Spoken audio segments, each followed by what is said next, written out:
Dobrý deň, milí priatelia. Dovoľte mi predstaviť vám nový balík červených vín zo Španielska, nazvaný prémiový balík. Každé víno má svoju osobitosť a možno niektoré vína budú pre vás novým objavom. Prvá vzorka je víno z vinárstva, ktoré sa nachádza v regióne Navarra. Je to Unsi víno, Unsi Terrazas. Je to červené víno jednodruhovej odrody Garnacha.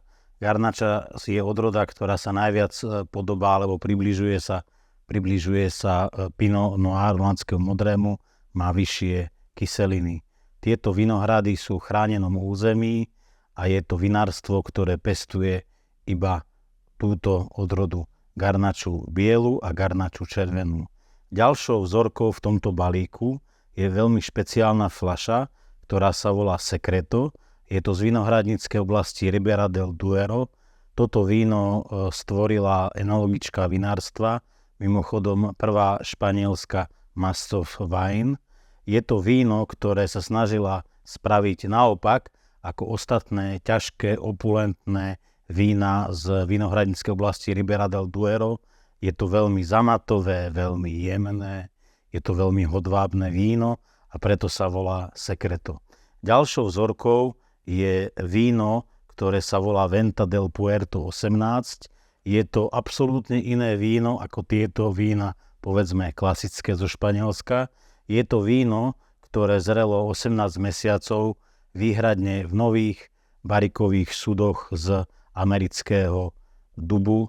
Je to víno expresívne, je to víno extraktívne, je to víno viacvrstvové, je to štvorkupáž rôznych odrôd.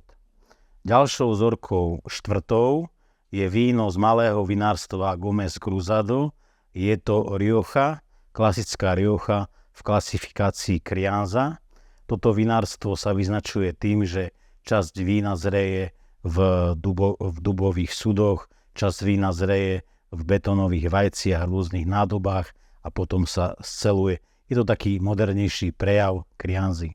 Potom tu máme rodinné vinárstvo, veľmi slávne, veľmi známe, volá sa Vivanco.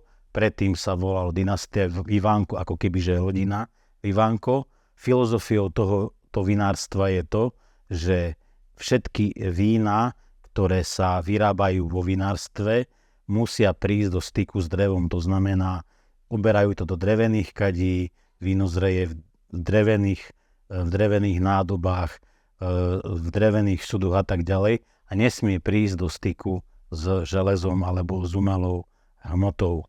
Je to klasifikácia rezerva z Riochy. No a poslednou vzorkou opäť sa vrátime do regiónu Ribera del Duero.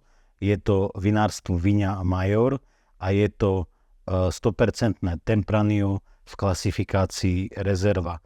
Budete si môcť porovnať rozdiel medzi klasifikáciou rezerva z Riochy a medzi regiónom Ribera del Duero.